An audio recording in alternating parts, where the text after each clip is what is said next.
Hello friends, இந்த வீடியோவில் நம்ம இன்னைக்கு ஜியோ சினிமாஸில் ஒரு காமெடி ட்ராமா சீரிஸாக வெளியான சக்சஷன் வெப் சீரிஸ் உடைய சீசன் 1 எப்படி இருக்கு அப்படிங்கிறது தான் பார்க்க போறோம். இந்த சீரிஸ்ல மொத்தம் 4 சீசன் இருக்கு. அதுல முதல் சீசனை இப்ப ஜியோ சினிமாஸ்ல தமிழ் டப்பிங்ல வெளியிட்டு இருக்காங்க. நிக்கலஸ் பிரான், பிரையன் காக்ஸ், கிரண் கல்கின் மற்றும் 60 to 65 மினிட்ஸ் இருக்கும். 10 hour 30 மினிட்ஸ்ல இந்த மொத்த சீரிஸையும் நீங்க பார்த்து முடிச்சிடலாம். இப்ப நம்ம என்ன இருக்காரு, இவருடைய உடல்நிலை சரியில்லாததால இவருக்கு அடுத்து யார் தன்னுடைய பிசினஸ் பாத்துக்கணும் அப்படிங்கிற கம்பெனில ஹையர் பொசிஷன்ல இதுக்கு தகுதியா இருக்கிறவங்களை சூஸ் பண்ண போறாரு அப்படிங்கிறது தான் இந்த சீரிஸ் உடைய கதை.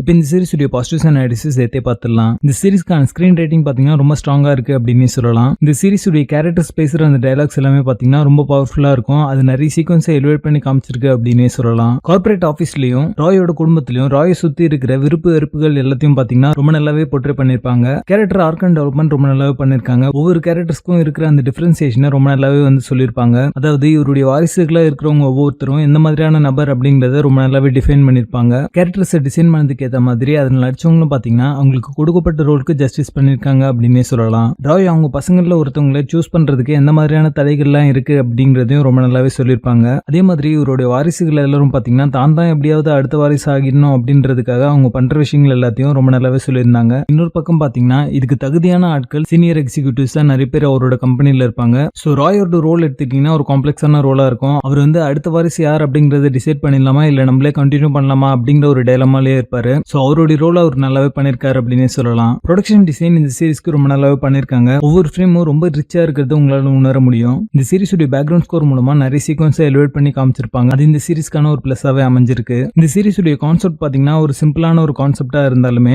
அடுத்த வாரிசு யார் அப்படிங்கறத செலக்ட் பண்றதுல இருக்கிற அந்த பிரச்சனைகள், அதே நேரத்துல கம்பெனிக்கு வர பிரச்சனைகள்லாம் எப்படி இவங்க ஹேண்டில் பண்றாங்க அப்படிங்கறது எல்லாத்தையும் பாத்தீங்கன்னா ரொம்ப சுவாரஸ்யமா சொல்லியிருப்பாங்க. தமிழ் டப்பிங் ஆவரேஜா பண்ணிருக்காங்க. சினிமாட்டோகிராஃபி, சவுண்ட் எஃபெக்ட்ஸ் எல்லாமே இந்த சீரிஸ்க்கு என்ன தேவையோ அதை நீட்டா கொடுத்திருக்காங்க. குறிப்பாக இந்த சீரிஸ்ல காட்டப்பட்ட அந்த ஏரியல் ஷாட்ஸா இருக்கட்டும், அவங்க சூஸ் பண்ண லொகேஷன் எல்லாமே பிளசன்டாவும் ஒரு விஷுவல் ட்ரீட்டா இருந்தது அப்படின்னு சொல்லலாம். இந்த சீரிஸ் எல்லாருக்கும் ஒர்க் அவுட் ஆகிற ஒரு சீரிஸ் இல்ல, ஒரு செட் ஆஃப் ஆடியன்ஸ்க்கு மட்டும் தான் இந்த சீரிஸ் ஒர்க் அவுட் ஆகும். இந்த சீரிஸ் ஒரு டயலாக் ஓரியன்டட் சீரிஸ் அப்படிங்கிறதுனால டயலாக்ஸ் எல்லாத்தையும் நீங்க கவனிச்சு பாத்தீங்க அப்படின்னா பேசிங் ரொம்ப நல்லாவே இருக்கும். மொத்தத்துல இந்த சீரிஸ் ஒரு நல்ல காமெடி வெப் சீரிஸாக வந்திருக்கு. இந்த சீரிஸ்ல அடல்ட் கண்டென்ட்டும் உங்களோட முகம் சுடிக்கிற மாதிரியான நிறைய காட்சிகள் இருக்கு. ஸோ ஃபேமிலியோட இந்த சீரிஸை பார்க்காதீங்க. சக்சஷன் சீசன் 1க்கு எங்களோட ரேட்டிங் 8 out of 10.